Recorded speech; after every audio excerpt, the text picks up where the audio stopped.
I'm not quite sure why I'm here. We're discussing the rezoning on 53rd. Well, I don't like Facebook. That really is true. They've been subject to basically mind control. Qué difícil. These old people have TV running 24/7. It's even more insidious than that. It's like, it's love. They trust authority so much. I don't know why that is. Here's what happened today. You're a good person because you love gay people, but we have to do more. Look at the phones with the jumbo buttons. That's what you're up against. College, job, and then there's just a blank on that last part. Fetishize as this time of like such great American purpose, bombarded constantly with images of their childhood. Bob Dylan, the music of Woodstock. Where a bunch of attendees thought they were derping around in mud. Yeah, because they were high. The sewage was leaking from the porta potties apparently into this mud, and it was raining and it was nasty and they were getting all dirty. We're covered in mud. In reality, it was poop. There was a tremendous smell. It was a horrible, rancid odor rising from all this muddy debris that had been left behind. I mean, and it went on for acres and acres. Those are the people probably fighting against building more housing in America right now. Not in my backyard. They don't want more houses built. They're fighting for their pension right now. They want us to suffer. You're 40 years old? I'm 28, but what was saying right? Well, I guess there's a generational difference, right? You're gearing up for retirement. I'm just I'm a starting out. Zoomer, man. I don't know what you're talking about. Getting ready for retirement. I'm totally broke. What are you talking about? It's my own granddad. We were cleaning up brand new Lamborghinis. We did car detailing. Instead of charging the guy a usual rate, he charges him half the rate because he says it was such a luxury to get to work on nice cars. I never made a dime working with him, and now he's gone, and I have nothing to show for it. Did he not enjoy his time with his grandfather? I'm not getting it. Well, he worked with his grandfather, but he never got paid to do it. So what? I didn't get paid? I cut the lawn. It was huge. You pull yourself up by your bootstraps. That's right. Yeah. The first generation to hand off to their offspring less than they were given. The generation of ups in all of human history. The most materially prosperous group of people. Listen to them. Take their advice, man. They know what they're doing. You got to take on some debt. You got to go ahead and do it. It's just how it is, man. You got to live check to check. The most you can ever have in your checking account's $1,200, dude. The person I was talking to, the person in their life who is the strongest influence, who is giving them this advice, who is coming from a authoritative, older, seasoned, wiser perspective, has $60,000 in credit card debt and no savings.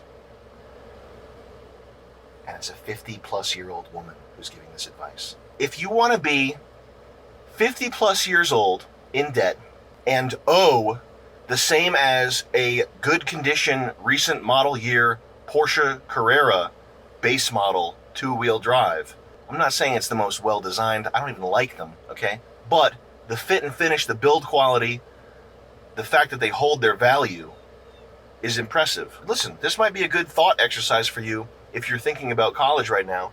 Go to a Porsche dealership, ask to see their nicest shit, and then imagine owing that much money to somebody else and not being able to pay for it. Hey man, tomorrow's a big day. You gotta go buy a Porsche Cayenne in cash. You gotta afford it. Most of you probably wouldn't be able to do that, would you? That's what you're gonna be on the hook for.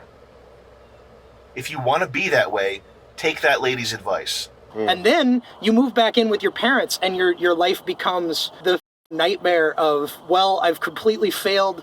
There's nothing for me in the world. I live in the suburbs with my baby boomer parents who are that's the last generation that this system like worked for. So I can be pretty comfortable. It's just I have no purpose. My life has no meaning. I am nothing. A lot of people are just living in that state of pure nothingness. The generation that achieved the highest level of material prosperity. Yes. And also the first generation to leave the incoming generation with less than what they had. It just makes me sick. They're so universally, they're so selfish. Like all they care about is like vacations and dying comfortably. Something like half of all healthcare costs are like the last 6 months of your life. They want to prolong their lives, but their children don't love them. In the past, when an elder would have died, you die surrounded by your family, you die with your community, but now it's, they send them off to nursing homes because they raised this generation that doesn't love them, doesn't owe them anything. There's the concept of filial piety, respect for your elders. The problem is, in the past, elders are respected because they pass on a world that is either better than the one they grew up in, and if not, they will offer you advice or something. They'll offer something, inheritance, whatever, and it will make your life easier. If you listen to any boomers, the advice they give you is poison, it's toxic, and they act as if, well, you should be listening. And you'll tell them, hey, the world's not the way it was when you were my age, and they'll poo-poo you, they'll scoff, As time goes on, you sort of get Stockholm syndrome, and you see, how wrecked your parents are by the mistakes they made. I've seen this a lot. People are very sympathetic to the regrets of their parents, even when their parents are just complete heads. That what happens is, over time, your sympathy for their mistakes, you let it sort of cloud your judgment, I think. And it's hard to say no when you've got an old woman. She's puffy. Okay, she's retaining a lot of water. She looks like me. Her entire life, the entire prime mover of her existence is to see you graduate from college, right? So that's hard to say. It's hard to say no to that. And it's someone who's clothed you and fed you and everything. Someone who's sacrificed a great deal for you. I don't mean to discount any of that at all. And they're asking you, just do this one little thing. It's just 4 years. Unless your mom is a sharp business lady, don't take a 60-year-old cat lady's advice on anything. Smile, nod, be polite. Don't get in a fight about it. I will go to Brooks Brothers and get a new suit for my job interview. It's all about a firm handshake and being nice at the interview. Okay, and I'll wear Brooks Brothers. I'm sure I'll get hired for a lot of money. I'm sure I'll make enough money living in New York City that it will offset the cost of living near New York City. Okay, a nice pair of shoes, of course. This country was an actual paradise. Wealth, houses, jobs, food, clothing that wasn't fake. And what do your parents, in some cases, or your grandparents do? They destroy it. It appears they deliberately spend the most money with the least regard for the people around them. Unparalleled access to the levers of power in society from a very young age because they had buying power.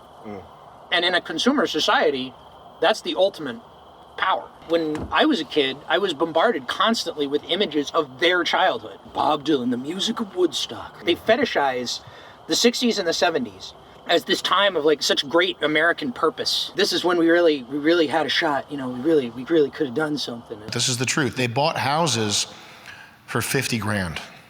The median price of a single family home was $13,000. Yo. And they brag about this today. And they look at you like they expect you to, can pat them on the back for having such foresight, such a visionary real estate trader. If they had any type of foresight whatsoever, they would have done it 100 times over.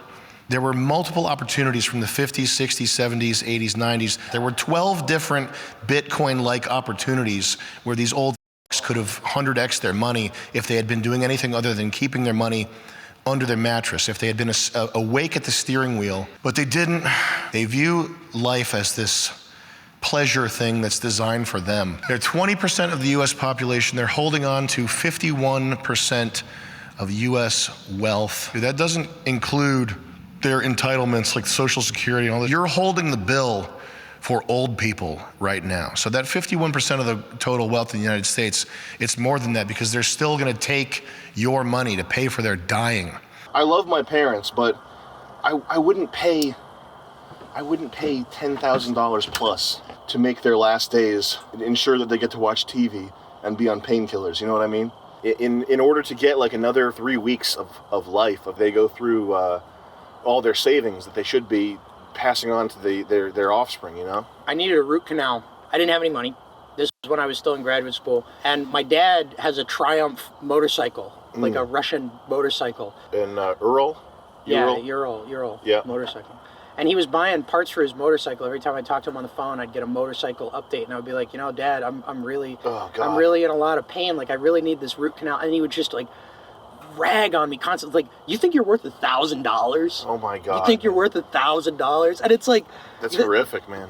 It's the baby boomer thing, though. Somehow it came up that an aunt of mine asked me what I like to watch on TV, and I replied, I don't really watch TV. To which then she asked back, Well, then, how do you stay in touch with reality? If you don't live in the same house as one of these freaks, it is impossible really to visualize and fully understand how captured they are by the electronic.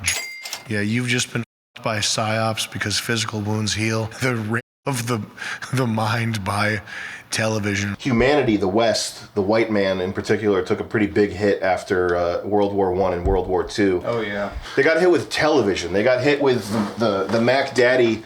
If you think the internet's bad, television is so much worse because there's no when you're watching TV, when you have a TV in your home, you got a TV in your home? Oh, that family, they got 2 TVs in their home. It was like a status symbol, how many TVs you have in your home. This is the thing, and to defend them a little bit, they are also the first generation in the history of the world that had a electric friend that lived at their house that told them they were the best person in the world 24/7 for their entire life. And now they're all going to die watching it.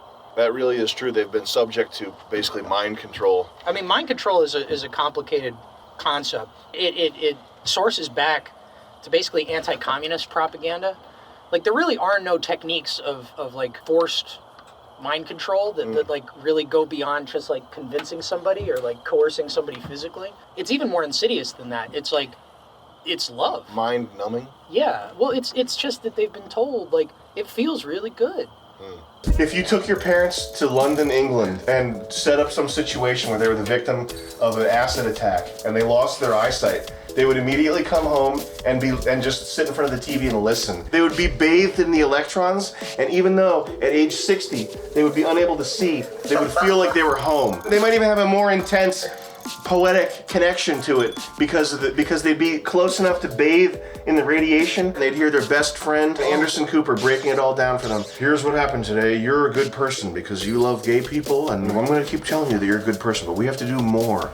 We have to do more. We have to start the conversation. When you were a kid, all the advertising dollars were spent to try and get you to buy the sugar cereal, to try to get you to buy the Johnny 7 one-man army gun.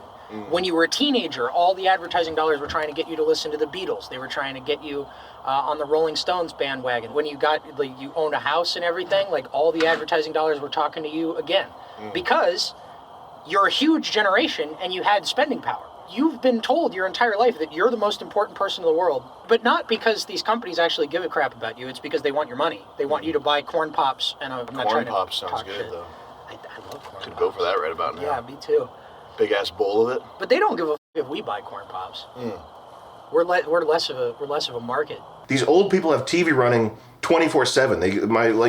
Your parents probably sleep with the TV on. There's no alternative. There was no 4chan. There was nowhere you could go aside from like the anarchist bookstore and get like an alternative take on what was going on. So you're immediately separates people into dumbasses like your parents, and then like the smelly health food store guy who's like, Nixon's a lie. He's lying. They trust authority so much. I don't know why that is. Especially when it comes to medical stuff, you can't tell one of these people anything. If it's signed off on by a doctor, it's gospel to them. I think in the 1950s it was, or something like that, there was like a communist push to make people wear jeans, essentially, like the workers' class. And by dressing down like that, having less respect for yourself or presenting yourself in a way that you're integral or a part of society, then you're now listening to the man in the suit on the TV. He's got a suit. He's qualified. They've sort of separated themselves from a position of authority or critical thinking by being the jeans and t-shirt people. Smile and nod. You don't have to fight, all right? You don't have to teach an old dog new tricks. Boomers do not have the neuroplasticity to do a complete 180. Look at the phones with the jumbo buttons, okay? That's what you're up against. College, job, and then there's just a blank on that last part. It's like your offspring, college, job, okay? Don't take a old woman's weepy, teary-eyed, pleading with you, everything riding on you advice. And the reason for that is they don't have to pay. She doesn't have to pay if it's a f***ed up mistake. Holding your hands, and she's shaking, she's trembling. She just watched, TV for 3 hours, okay? And she, what's your name? You watching this right now, what's your name? Josh? Nate? Toby. You're probably Toby. Toby, I love you. You're my child. I love you so much.